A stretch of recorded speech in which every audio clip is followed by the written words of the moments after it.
लोग जैसे मतलब पढ़े थे धातु के गुण न और धातु के भी भौतिक अवस्था में हम लोग पढ़ रहे हैं, भौतिक गुण पढ़ रहे हैं। इसमें हम लोग पढ़ रहे थे धात्विक चमक, कठोरता, आघात, बलयंता, तन्यता, विद्युत चालन, उष्मा चालन।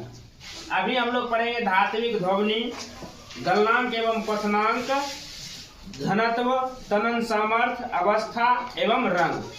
ये इस सभी चीजों के बारे में पढ़ना है कि धातु में किस तरह से पाया जाता है। तो देखिए आप लोग यहाँ देख रहे हैं कि हम स्टार पॉइंट बना दिए हैं धात्विक ध्वनि। धात्विक ध्वनि देखो, जिस तरह हम लोग देखे थे कि धातु में धात्विक ध्वनि पाया जाता है, मारने पर उसमें झंझनाहट की आवाज होती है ना।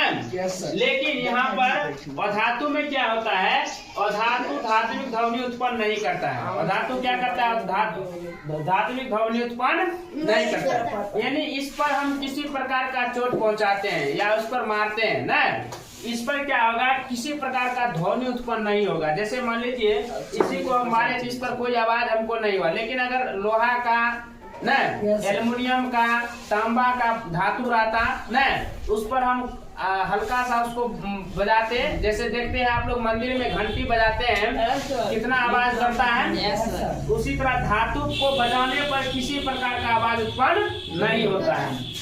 आप देखिए गलनांक एवं क्वथनांक, गलनांक एवं क्वथनांक, इनके गलनांक एवं क्वथनांक कम होते हैं। किसका, अधातु का।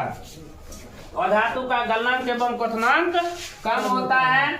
जैसे मान लीजिए आपको देखिएगा गंधक 119 डिग्री सेल्सियस पर पिघलता है, और आयोडीन जो होता है, आयोडीन को पिघलने में 113 डिग्री सेल्सियस तापमान चाहिए। समझ गया?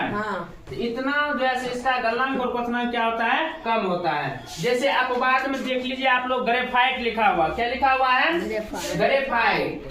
आप देखिए ग्रेफाइट इसका गलनांक एवं क्वथनांक उच्च होता है। समझ गया? ये अपवाद में, ये अधातु है लेकिन इसका जो है गलनांक और क्वथनांक उच्च होता है। समझ गया?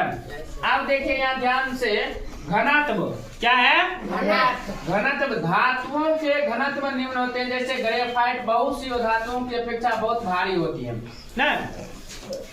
अधातु का घनत्व क्या होता है,